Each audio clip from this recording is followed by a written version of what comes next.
दोस्तों, हमारे YouTube channel अमृतवाणी में आपका हार्दिक स्वागत है। नमस्कार दोस्तों, आज की कहानी है भूखी चिड़िया और बढ़ई की।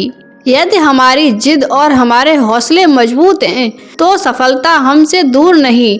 मुश्किलों से लड़कर, हर परिस्थिति से गुजरकर आखिर दम तक जो खड़ा रहता है वही सफलता का असली हकदार होता है। क्या चिड़िया खाना खा पाएगी? भूखी तो न रह जाएगी? आइए जानते हैं। दोस्तों, यदि आप हमारे चैनल पर नए हैं तो चैनल को सब्सक्राइब कर लें। एक बार किसी जंगल में एक पेड़ के ऊपर एक चिड़िया अपने 2 बच्चों के साथ रहा करती थी। बच्चे भूख से तड़प रहे थे। बच्चों को छोड़कर चिड़िया भोजन की तलाश में निकल जाती है और घूमते घूमते वह एक घर की छत पर पहुंच जाती है, जहां पर दाल और चावल व अन्य अनाज रखा हुआ था। चिड़िया अपनी चोंच में दाल चावल के कुछ दाने लेकर अपने बच्चों के पास आ रही होती है।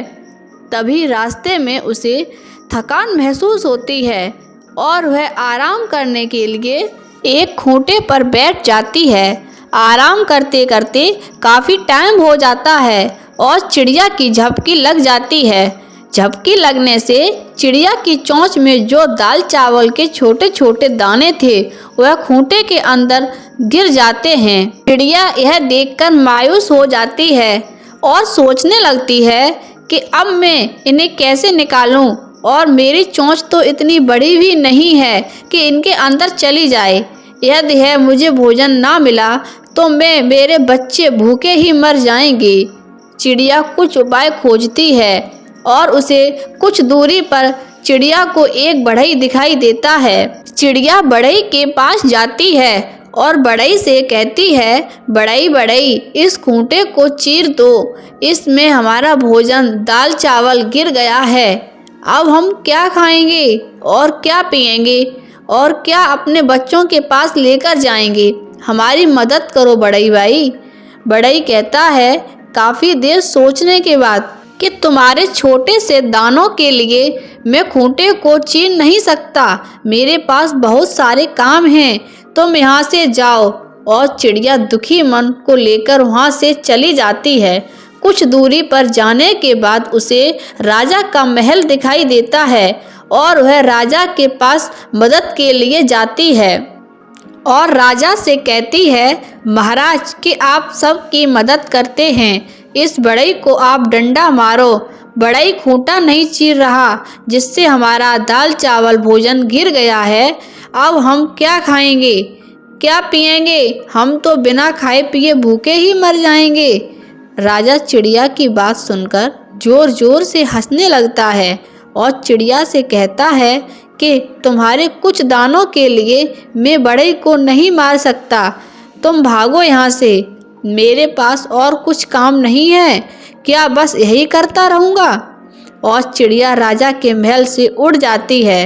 राजा की बात सुनकर चिड़िया और ज़्यादा दुखी हो जाती है और अपनी हिम्मत हारने लगती है। फिर उसे एक सांप दिखाई देता है और वह सांप के पास जाती है और बोलती है कि सांप भाई, आप राजा को डस लो। राजा ने बढ़ई को डंडा नहीं मारा और बढ़ई ने खूंटे को नहीं चीरा। खूंटे में हमारा भोजन गिर गया है, हम क्या खाएंगे और क्या पिएंगे? हम तो भूखे ही मर जाएंगे और अपने बच्चों के लिए क्या लेकर जाएंगे? सांप कहने लगा, मुझे अभी कहीं और दावत खाने जाना है, मुझे परेशान मत करो और तुम जाओ यहाँ से।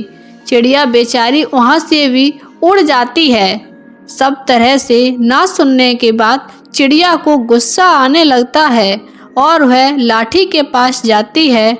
वह लाठी से कहती है, लाठी लाठी, आप इस सांप को मार दीजिए। इस सांप ने राजा को नहीं डसा, राजा ने बढ़ई को डंडा नहीं मारा और बढ़ई ने खूंटे को नहीं चीरा, उसमें हमारा खाना गिर गया है। अब हम क्या खाएंगे, क्या पिएंगे और क्या अपने बच्चों को लेकर जाएंगे? हम तो यहीं भूखे ही मर जाएंगे।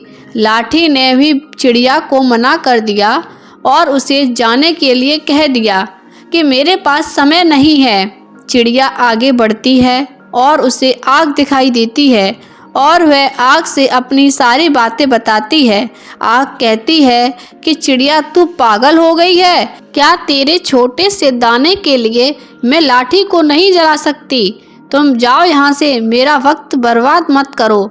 चिड़िया बेचारी थक कर नदी किनारे चुपचाप बैठ जाती है और वह सोचने लगती है कि अब बढ़ई कभी भी मेरे खूंटे को नहीं काटेगा और ना ही मुझे वह भोजन मिल पाएगा और हम यूं ही भूखे मर जाएंगे, और खूब रोने लगती है। नदी की बहती हुई लहरें चिड़िया के पास आती हैं और चिड़िया से पूछती हैं कि चिड़िया बहन क्या हुआ, तुम क्यों रो रही हो? चिड़िया अपना सारा किस्सा उस नदी को बताती है और नदी को उस चिड़िया पर दया आ जाती है और नदी कहती है कि तुम्हारी मदद मैं करूँगी, कोई करे या ना करे।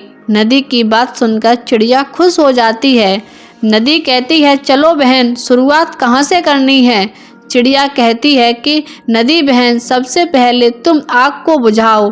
इस आग ने डंडा को नहीं जलाया और डंडा ने सांप को नहीं मारा, सांप ने राजा को नहीं काटा और राजा ने आदेश नहीं दिया और बढ़ई ने खूंटे को नहीं काटा जिससे मेरा खाना फंसा है।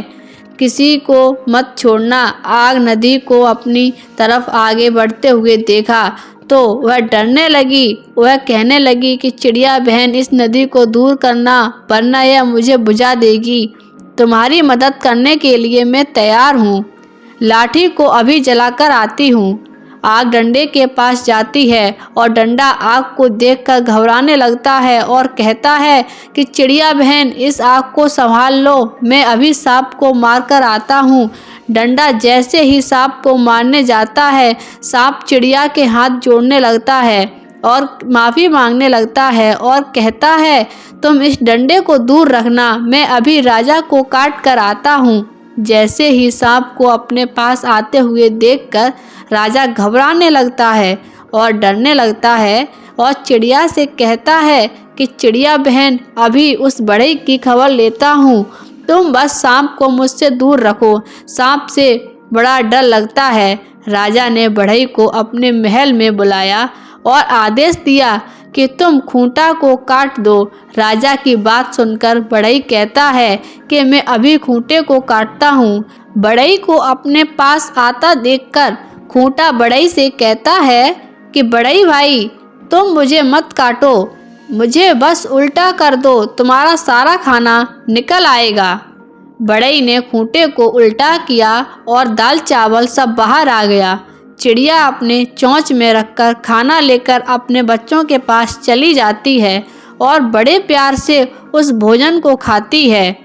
दोस्तों, इस कहानी से हमें सीख मिलती है कि लाख मुश्किलें क्यों ना आ जाएं, मुश्किलों से जो लड़ लेता है वही सफलता के झंडे गाड़ देता है।